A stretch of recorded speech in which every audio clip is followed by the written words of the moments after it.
Bugün hepimiz seçimlere alışığız. Sandıklar kurulur, oy pusulaları dağıtılır, herkes gider oyunu kullanır. Sonra da çıkan sonuç çoğu zaman halkın iradesi olarak kutsanır. Peki gerçekten öyle mi? Sandık kurulduğu anda bir toplum demokrasiye kavuşmuş olur mu? Seçmek gerçekten de halkın yönetime katılması anlamına mı gelir? Yoksa seçim dediğimiz şey tarih boyunca kimi zaman bir simülasyon, kimi zaman bir kontrol mekanizması olarak mı işlev gördü? Bu videoda zamanın gerisine doğru bir yolculuğa çıkıyoruz. Antik Yunan'da demokrasi neydi? Herkesin eşit olduğu söylenen o şehir devletlerinde kimler oy verebiliyordu? Kimler vatandaş sayılıyordu? Ya da Osmanlı'da mebus seçimi halkın iradesini mi yansıtıyordu yoksa devletin ihtiyaç duyduğu dengeyi mi sağlıyordu? Seçim dediğimiz şey her zaman halkı güçlendiren bir araç mıydı yoksa düzeni devam ettirmenin bir yolu muydu?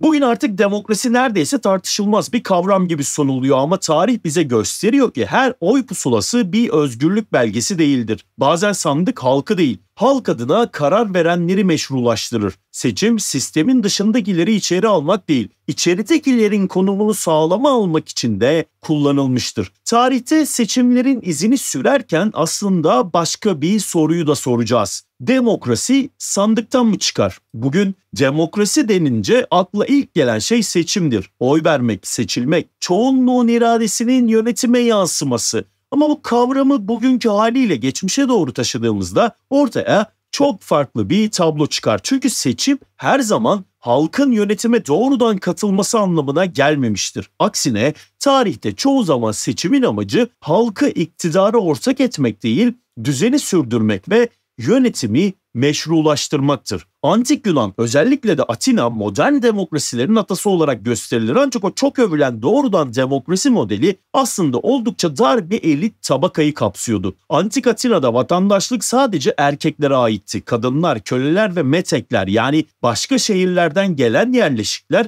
ne oy verebilir ne de kamusal görevlere talip olabilirdi. Tahminen nüfusun yalnızca %10-15'i vatandaş sayılıyordu. Bu durum bugünün evrensel oy hakkı anlayışına tamamen tersti. Üstelik Atina'da pek çok yönetim görevi seçimle değil, kurayla dağıtılırdı. Evet, kura. Sıradan vatandaşlar herhangi bir mesleki yetkinlik ya da eğitim olmaksızın kura sistemiyle devletin en önemli makamlarına getirilebiliyordu. Bu uygulama eşitliğe dayalı gibi görünse de liyakat ilkesinin neredeyse tamamen göz ardı edildiği bir sistemdi. Platon'un da meşhur itirazı tam olarak buradaydı. Devleti yönetecek olanlar halk arasından rastgele değil, bilgiye, erdeme ve akla sahip olanlardan seçilmeliydi. Ona göre demokrasinin problemi yönetimi bir sanata dönüştürmek yerine bir popülerlik yarışına çevirmesiydi. Yüzyıllar sonra Osmanlı Devleti'nde seçim kavramı başka bir bağlamda karşımıza çıkar. 1876'da ilan edilen 1. Meşrutiyet ile birlikte Osmanlı'da ilk kez Meclis-i Mebusan kurulur ve temsil fikri resmiyet kazanır. Fakat bu seçim sistemi ne bugünkü anlamda eşitlikçi bir sistemdi ne de halk iradesine gerçekten alan açıyordu. Mebus seçimleri dolaylı bir biçimde yapılıyor. Yani halk önce seçmenleri seçiyor, ardından bu seçmenler mebusları belirliyordu. Ayrıca kadınların oy hakkı yoktu. Çoğu gayrimüslim topluluk ancak sembolik temsille yer alabiliyordu ve devletin doğrudan denetimi altındaki bölgelerde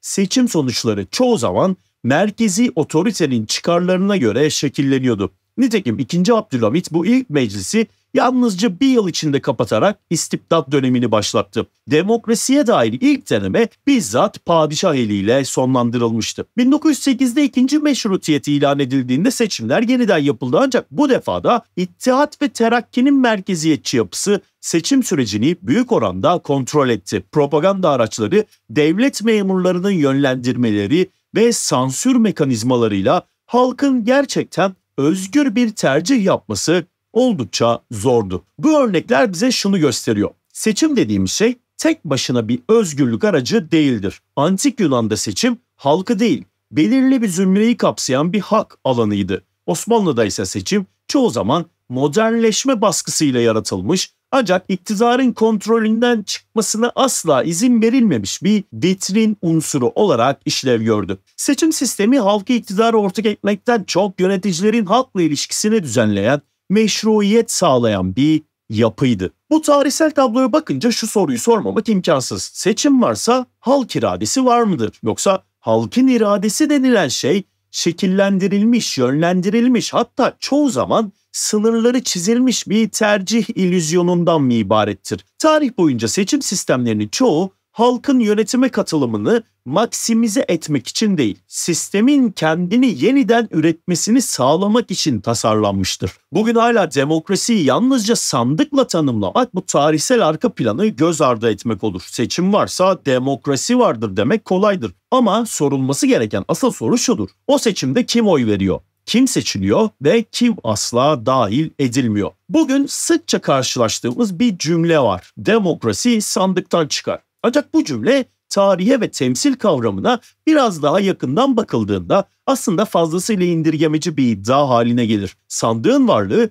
tek başına bir sistemin demokratik olduğunu göstermez. Çünkü bir toplumda sandık kurulması o toplumda özgür, eşit ve bilinçli bir iradenin olduğu anlamına gelmez. Daha temelden başlarsak seçmekle temsil edilmek aynı şey midir? Bir birey oy kullanabilir ama bu onun sistemde gerçek anlamda söz sahibi olduğu, kendi iradesinin yönetim mekanizmasına yansıdığı anlamına gelmeyebilir. Eğer seçilen kişi seçmenin talep ve ihtiyaçlarını dikkate almıyorsa, eğer seçim süreci adayların eşit şartlarda yarıştığı bir ortamdan yoksunsa, eğer medya, hukuk, ifade özgürlüğü gibi kurumsal zeminler çökmüşse, sandık yalnızca bir görüntüdür. Bu noktada halkın değil, mevcut iktidarın iradesi işlemeye başlar. İşte bu yüzden temsil ve seçim arasında her zaman doğrusal bir ilişki kurulamaz. Temsil ancak hesap verilebilirlik ve denetim mekanizmalarıyla gerçek anlamına kavuşur. Osmanlı tarihinde bu gerilim açık biçimde görülür. 19. yüzyılın ortalarında Tanzimat'la birlikte devlet modernleşmeye yönelirken halkın yönetimle olan ilişkisi de yeniden tanımlanmaya başlandı. Tanzimat fermanı ile padişahın yetkileri sınırlandırıldı gibi görünse de uygulamada yine merkezi irade baskındı. Halk birey olarak tanınmaya başlandı. Can ve mal güvenliği anayasal güvence altına alındı. Ancak bu yönetime katılım anlamına gelmiyordu. Ferman halka bir hak değil, bir lütuf olarak sunulmuştu. Nitekim halkın siyasal sürece gerçek anlamda katılımı ancak meşrutiyet dönemleriyle mümkün olmaya başladı ama orada da sınırlı bir şekilde. Birinci meşrutiyetin ilanıyla söylemiştik, 1876 Meclis-i Mebusan kuruldu. Ancak seçilen mebuslar doğrudan halk tarafından değil, önce seçmen seçiciler aracılığıyla dolaylı yoldan belirleniyordu. Dahası seçim sistemi merkezi otoritenin sıkı gözetimi altındaydı. Halkın söz sahibi olması bir idealdense devletin Avrupa karşısında biz de moderniz mesajını verebilmesi için şekillendirilmiş bir araçtı. Meclisin sadece bir yıl açık kalması ve ardından kapatılması halk iradesine duyulan güvenin sınırlarını da gösteriyordu. İkinci meşrutiyet 1908 ise daha kapsamlı bir deneyimdi. Bu defa halkın daha geniş bir kesimi oy kullanabildiği siyasi partiler oluştu. Basın daha serbest çalışmaya başladı ancak yine de bugünkü anlamda demokratik katılım için gereken koşullar henüz yoktu. Oy kullanan halkın önemli bir kısmı okuma yazma bilmiyordu. Medya organları üzerinde baskı vardı. İttihat ve Terakki gibi partiler devlet gücünü ellerinde toplayarak seçim süreçlerini kontrol ediyordu. Dolayısıyla sandık vardı ama o sandığın içine gerçekten halkın iradesi mi giriyordu yoksa mevcut siyasi yapının yönlendirmesi mi? Bu hep tartışmalı kaldı. Modern anlamda demokratik katılımın gelişmesi ancak 20. yüzyılın ortalarında Cumhuriyet'in ilanı sonrası gerçekleşti. 1923'te kurulan Türkiye Cumhuriyeti başlangıçta tek parti rejimiyle yönetildi. Fakat bu dönem halkın siyasete katılımı açısından öğretici bir geçiş süreciydi. 46'daki çok partili hayata geçiş ve 50 seçimleri sandığın ilk kez belirleyici bir güç haline gelmesine yol açtı. Ancak yine de sandığın tek başına demokrasi anlamına gelmediği çok partili hayatta bile zamanla anlaşıldı. Medyanın baskı altına alınması, yargının siyasallaşması, seçim bölgelerinin adaletsiz dağıtımı gibi yapısal sorunlar sandığın etkisini zayıflattı. Burada temel bir ayrım yapmak gerekir. Sandık demokrasinin vazgeçilmez bir aracıdır. Evet ama araçtır, amaç değil. Eğer özgürlük, eşitlik ve temsil ilkeleri zayıfsa sandık işlevini yitirir. Demokrasi sadece insanların oy vermesinden ibaret değildir. Demokrasi aynı zamanda fikirlerin özgürce yarışabildiği, yurttaşların bilgiye erişebildiği, yöneticilerin hesap verebildiği bir sistemin toplamıdır. Eğer bu yapı kurulmamışsa sandık sadece bir ritüele dönüşür. Bugün dahi birçok otoriter rejim sandıkla meşruiyet üretir. Seçim yapılır, oy toplanır, sonuç açıklanır ve halkın iradesi denilerek her şey meşrulaştırılır. Ancak gerçek bir irade ancak bilgiyle, özgürlükle ve katılımla mümkündür. Korku, baskı, manipülasyon veya cehaletle verilen oy ne kadar meşru kabul edilse de demokratik bir irade değildir. O yüzden sormak gerekir. Sandık gerçekten halkın konuştuğu yer midir yoksa halk adına konuşulduğu bir sahne mi? Demokrasi yalnızca oy pusulasında değil. O pusulanın nasıl oluştuğunda, nasıl kullanıldığında ve sonucunun nasıl yorumlandığında yatar. Demokrasinin en kutsal ilkelerinden biri şudur: her birey eşittir ve her oyun değeri aynıdır. Ama bu ilke gerçekten sorgulanamaz bir doğru mudur? Oy kullanan herkesin eşit derecede bilinçli, bilgili, sorumlu ve özgür olduğu varsayımı ne kadar gerçekçidir? Niye? Ben vergi veriyorum. Niye vergisini vermeyen, çok özür dilerim, herkes üstüme gelecek. Ama bu sadece kalıp olarak söylüyorum. Dağdaki çobanla benim oyum eşit mesela. Niye?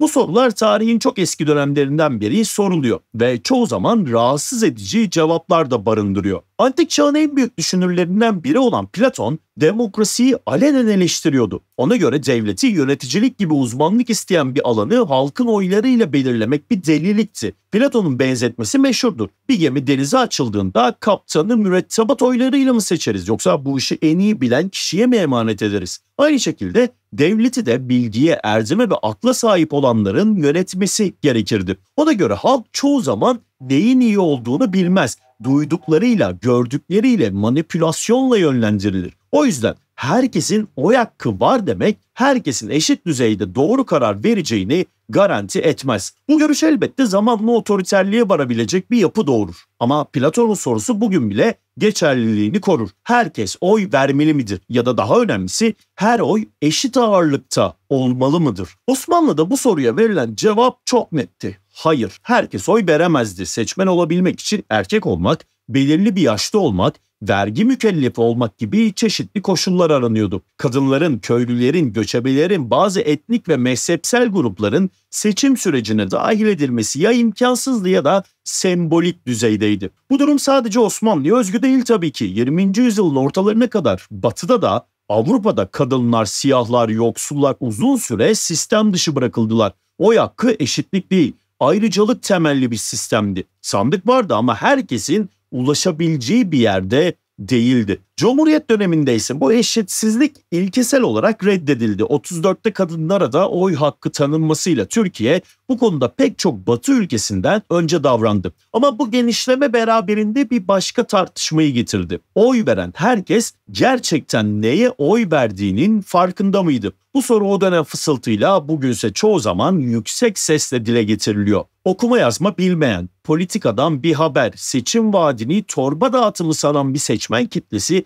ülkenin kaderini belirlemeli mi? Daha açık soralım, oy kullanmak sadece bir hak mıdır? Yoksa aynı zamanda bir sorumluluk mu? Ve eğer sorumluluksa bu sorumluluğu yerine getirmek için bir bilinç, bir seviye, bir liyakat gerekmez mi? Bu noktada mesele yalnızca kimin oy kullandığı değil, neden ve nasıl oy kullandığı sorusudur. İnsanlar bilgiye dayalı mı oy veriyor yoksa aidiyete, kimliğe, korkuya, alışkanlığa mı? Seçmen tercihlerinin arkasındaki psikoloji çoğu zaman bilinçten çok duygulara dayanır. Adayın fiziksel görüntüsü, dini söylemleri, hemşerilik bağı ya da medya manipülasyonu ekonomi politikalarından daha etkili olabilir. Bu durum halkın aptal olduğu anlamına gelmez ya da cahil. Ancak şunu gösterir, seçmenin yönlendirilme ihtimali temsilciden daha yüksektir. Ve işte tam da bu noktada her oyun eşit olup olmaması değil, her oyun eşit derecede özgür ve bilinçli olup olmadığı önem kazanır. Bugün hala okuma yazma bilmeyen seçmenlerin varlığı sadece bir eğitim problemi değil. Bunu sadece Türkiye için söylemiyorum, bütün dünya için söylüyorum. Demokrasinin yapısal zafiyetlerinden biridir. Çünkü bu bireyler çoğu zaman başkalarının rehberliğinde oy kullanır. Bu da temsili bireysel bir irade olmaktan çıkarır, kolektif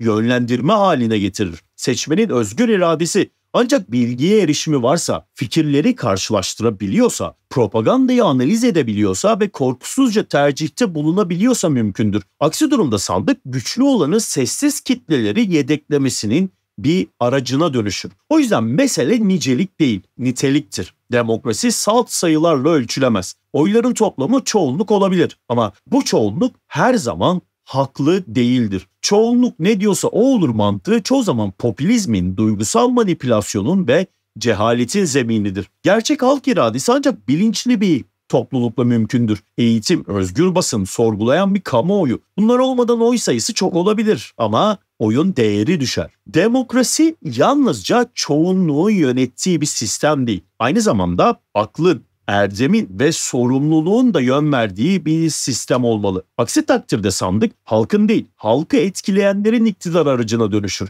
Gerçek halk iradesi önce bilgiden, sonra bilinçten, en sonunda da sandıktan çıkar. Türkiye'de seçim sadece bir siyasi işlem değil, bir tarihsel miras ve bir modernleşme aracıdır. Batı'da halk iradesi yüzyıllar boyunca yükselen burjuvazinin, aydınlanmanın ve seküler birey fikrinin bir sonucu olarak ortaya çıktı. Türkiye'de ise seçim fikri daha farklı bir rotadan geldi. Devleti kurtarma, milleti yeniden inşa etme ve çağdaşlaşma iradesiyle. Bu fark seçimin bizde neden bir kültür değil öncelikle bir proje olarak ortaya çıktığını da açıklar. 19. yüzyılın sonunda Osmanlı Devleti çöküşle yüzleşirken yöneticiler için en büyük mesele yalnızca yönetimi paylaşmak değil, devleti ayakta tutmaktı. Bu bağlamda İttihat ve Terakki Hareketi seçim fikrini halkın taleplerine bir cevap olarak değil, modernleşmenin gereği olarak benimsedi. İttihatçılar için meclis, halkın doğrudan iradesinin tecelli ettiği bir alan olmaktan çok merkezi otoritenin yeni bir meşruiyet zeminiydi. Meclis, devletin geleceği için halkı ikna etmenin bir aracı gibiydi. Seçimler yapıldı, partiler kuruldu ancak bu süreç çoğu zaman halkla değil, halk adına yürütüldü. Yani demokrasi halkın taleplerinden değil, yukarıdan aşağıya bir mühendislik anlayışıyla inşa edilmeye çalışıldı. Cumhuriyet döneminde bu yaklaşım daha da belirginleşti. Mustafa Kemal Atatürk ve kurucu kadro için seçim, çağdaş ulus devletin inşasında bir araçtı. Amaç halkın iradesini doğrudan yönetim sistemine sokmaktan çok halkı bir millet haline getirmekti. Seçim süreci milleti şekillendirme sürecinin de bir parçasıydı. Nitekim 1923'te Cumhuriyet ilan edildiğinde hala tek parti rejimi vardı fakat bu durum seçimlerin anlamını ortadan kaldırmıyordu. Aksine seçimin bizdeki anlamı batıdakinden farklıydı. Bizde seçim bireyin devlete karşı hakkını kullanması değil, devletin halkı çağdaşlaştırma görevini meşrulaştırmasıydı. Bu açıdan bakıldığında Türkiye'de seçim bir kültür değil,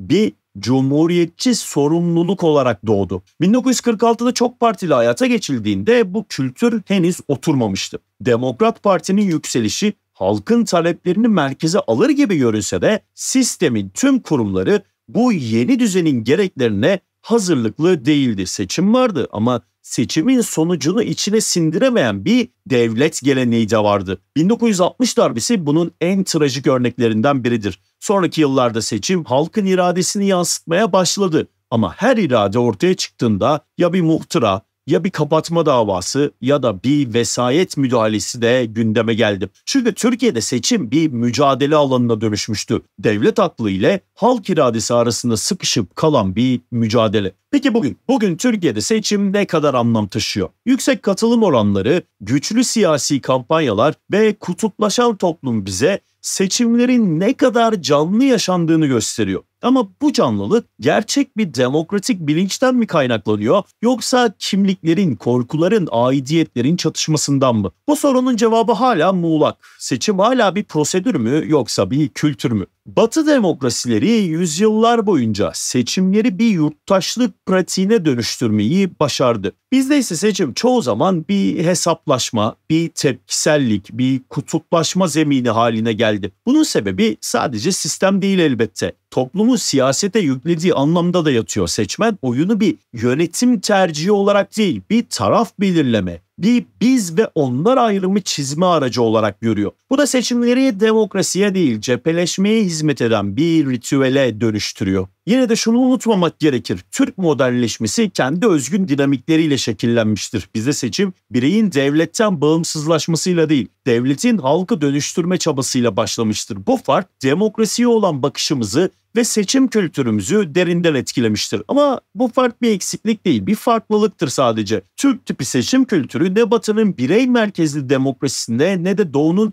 kaderci siyasal yapısına tam anlamıyla benzer. Kendi tarihsel bağlamı içinde şekillenen bu yapı hala gelişmeye, sorgulanmaya ve dönüşmeye de devam ediyor. Belki de mesele seçim yapma hakkı değil, seçim yapma bilinci kazanmaktır ve bu bilinç ancak tarihe dönüp bakarak seçimleri sadece sandıkla değil, toplumun ruhuyla birlikte okuyarak gelişebilir. Bugün artık seçimler neredeyse kutsal bir ritüel gibi sunuluyor tüm dünyada. Sandığın konduğu her yerde demokrasi olduğu varsayılıyor. Ama tarih bize başka bir şey de söylüyor. Seçim her zaman halkın iktidara ortak olması anlamına gelmez. Bazen bir illüzyon, bazen bir meşruiyet oyunu, bazen de sadece günü kurtarmaya yönelik bir düzenleme olur. Ve belki de asıl mesele halkın seçip seçmediği değil, ne kadar seçebildiğidir de. Antik Atina'da yurttaş sayılmayan çoğunluk, Osmanlı'da seçime hiç dahil edilmeyen kitleler, modern ülkelerde yönlendirme, cehalet ve kutuplaşma ile şekillenen tercih davranışları. Tüm bu örnekler gösteriyor ki